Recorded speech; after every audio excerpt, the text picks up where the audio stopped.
चलिए खबरों की शुरुआत करते हैं और बता दें आपको कि वित्त मंत्री अरुण जेटली ने मानहानि का मामला दर्ज कराया है अरविंद केजरीवाल के खिलाफ और केजरीवाल का अब मुकदमा लड़ेंगे राम जेठमलानी। दिल्ली के मुख्यमंत्री अरविंद केजरीवाल के खिलाफ वित्त मंत्री ने जो मानहानि का मुकदमा दर्ज कराया है उसकी पैरवी करेंगे अब राम जेठमलानी। केजरीवाल पर आपराधिक मानहानि का मुकदमा दर्ज कराया है वित्त मंत्री अरुण जेटली ने।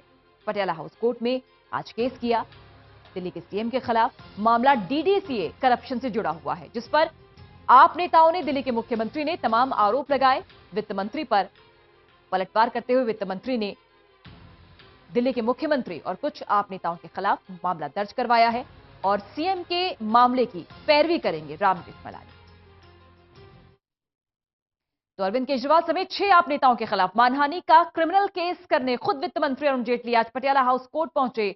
इससे पहले जेटली ने इन्हीं लोगों पर दिल्ली हाई कोर्ट में मानहानि का सिविल केस भी दर्ज करवाया। डीडीसीए में करप्शन को लेकर दिल्ली के सर्द मौसम में राजनीति गर्म है। सोमवार को अरुण जेटली ने पटियाला कोर्ट में आप नेताओं के खिलाफ मानहानि का क्रिमिनल केस दायर किया।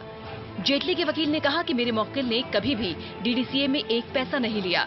जेटली के वकील ने कोर्ट में आप नेताओं के ट्वीट्स, फेसबुक पोस्ट दिखाए।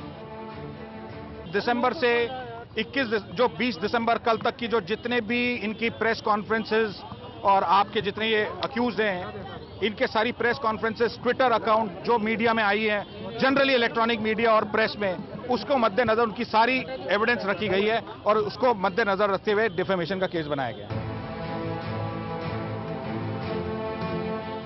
हालांकि आप नेताओं के वकील एचएस फुल्का ने इन आरोपों को गलत बताया। तो सब सच है और उसके मुझे जो इंस्ट्रक्शन दिए हैं उन्होंने कि हम अपनी स्टेटमेंट्स पे डट के खड़े हैं और हम पूरी तरह से डिफेंड करेंगे, ना कि अपने आप को, बल्कि वो जो स्टेटमेंट हमने दिए उनको भी डिफेंड करेंगे और जो भ्रष्टाचार हुआ है उसको पूरी तरह से हम प्रूव करेंगे।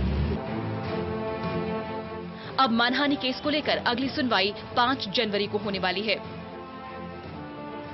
कोर्ट ने सारी एलिगेशंस को मद्देनजर रखते हुए आईपीसी की धारा section 499, 500, 501, 502 IPC red with section 34 और 35 में कॉग्निजेंस लिया है और प्री समनिंग एविडेंस के लिए इस केस को 5 जनवरी 2 बजे के लिए रखा गया। रविवार को आजाद के पीसी के बाद आम आदमी पार्टी ने भी जेटली से इस्तीफा मांगा था।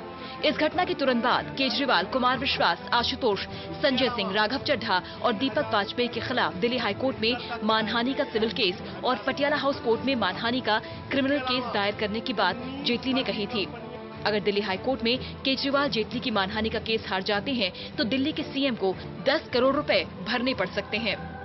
इस बीच डीडीसीए घोटाले को लेकर रविवार को प्रेस कॉन्फ्रेंस करने वाले कीर्ति आजाद ने ट्वीट करके कहा कि जेटली उन पर केस क्यों नहीं करते। कीर्ति आजाद ने ट्वीट में कहा, अरुण जेटली ने मेरा नाम क्यों हटा दिया? आपने तो मेरे लेटर देखे थे, मुझ पर करो ना केस। रजिस्टर्ड पोस्ट से मैंने भेजे थे।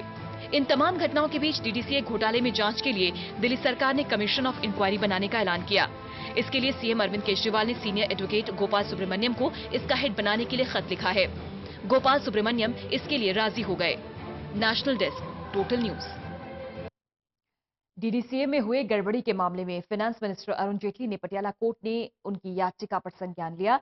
कोर्ट में उनकी शिकायत पर 5 जनवरी को सुनवाई होगी। इस मामले में हमारे सहयोगी सुशील पांडे ने वकील अनिल सोनी से खास बातचीत की। अरुण जेटली की शिकायत को कोर्ट ने मंजूर कर लिया है। हमारे साथ केंद्र सरकार के वरिष्ठ वकील फिलहाल अनिल सोनी जी हैं। सर, कोर्ट में क्या कुछ हुआ अगर लीगली बात करें तो? आज कोर्ट में जो साधारण नागरिक के साथ होता है उसी ढंग से अरुण जेटली जी साधारण नागरिक की तरह कोर्ट में पेश हुए। अपना कंप्लेंट उन्होंने अपने वकीलों के माध्यम से कोर्ट के सामने रखा। उसमें जिरा हुई, उसमें बहस हुई।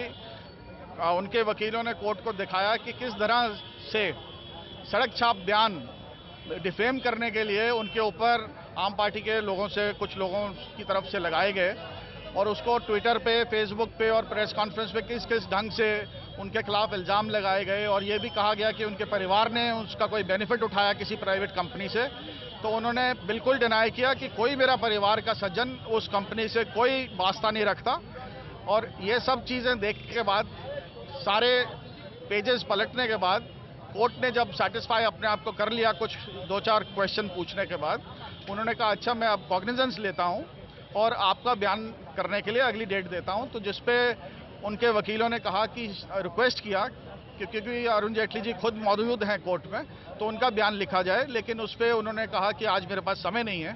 तो कोर्ट ने अब 5 तारीख शाम को 2 बजे रखा है। अरे सर, किस किस का नाम है फिलहाल शिकायत के रूप में, जिस तरह अच्छा फिलहाल क्या और कोर्ट में हुआ 5 तारीख को जो फिलहाल इस मामले पर सुनवाई होगी, उस दिन क्या होगा? जेटली जी आएंगे या फिर? हाँ, जेटली जी को आना पड़ेगा, उसके बाद ही उनका खुद का बयान होगा, ऑन ओथ होगा। उसके बाद जो डॉक्यूमेंट्री एविडेंस है उसको जिस ढंग से आईटी एक्ट के हिसाब से प्रूव करना होता है उसके लिए एविडेंस आएगा। और जो जिनके सामने जो आई विटनेसेस हैं जो कहते हैं कि हमारे सामने यस डिफेम हुए हैं, उनका भी गवाही होगी। उसके बाद समनिंग होगी। तो फिलहाल इस पूरे मामले पर 5 तारीख को अगली सुनवाई होगी, लेकिन कोर्ट ने फिलहाल जेटली की जो शिकायत है उस पर संज्ञान ले लिया है। 5 तारीख को फिर से इस पूरे मामले पर सुनवाई होगी।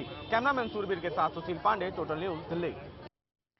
डीडीसीए में हुए गड़बड़ी के मामले में फाइनेंस मिनिस्टर अरुण जेटली ने पटियाला कोर्ट में उनकी याचिका पर संज्ञान ले लिया है। कोर्ट में उनकी शिकायत पर अब 5 जनवरी को सुनवाई होगी। उधर बीजेपी इस मामले में अरुण जेटली के बचाव में उतर आई है। सवाल किसी जांच और उसका है ही नहीं। जांच की तो जरूरत ही नहीं है, इसलिए कोर्ट में आने की जरूरत है। वरना तो यह है कि ये जो भी कहें और हम चुप बैठे रहें। ये किसी के भी बारे में किसी का चरित्र हनन कर दें, किसी के ऊपर आरोप लगा दें तो चुप बैठे रहें। आफ्टर ऑल देश के अंदर कानून का राज है, या कोई भी कुछ कह करके निकल जाएगा। इसलिए अगर आपको लड़ाई या तो सड़क पे आप लड़ेंगे या आप कानून की बात करेंगे, तो जो कानून के रक्षक हैं, जो कानून को मानते हैं, वो कानून के तहत इस पर बात करते हैं। इसलिए कानूनी लड़ाई होना जरूरी है। पहाड़ी से तुलना करना मैं समझता हूँ बहुत बड़ा एक नासमझी वाली बात है। अरुण जेटली जी का कैरियर पिछले 25 साल से आप देखेंगे ऐसा जीवन है जिसके ऊपर कभी कोई ना अपोजिशन का, ना कोई पार्टी का, ना कोई कार्यकर्ता, ना कोई विरोधी पार्टी, ना कोई और व्यक्ति एक भी उंगली नहीं उठा सकते उनके कैरियर पर। ये झूठे आरोप लगाए गए हैं, इसलिए हमें ये आज केस दर्ज कराना पड़ा। 5 जनवरी को सूट की सुनवाई हुई। ये सूट 10 करोड़ का है और जेटली जी की इमेज को डैमेज करने का प्रयास किया गया है, और जिन्होंने डैमेज करने का प्रयास किया गया उनके खिलाफ में सिविल सूट फाइल किया गया और 10 करोड़ का, और होना भी चाहिए। चलिए, खबरों का सिलसिला लगातार जारी है। एक ब्रेक के लिए रुक रहे हैं, जल्द हाजिर होते हैं।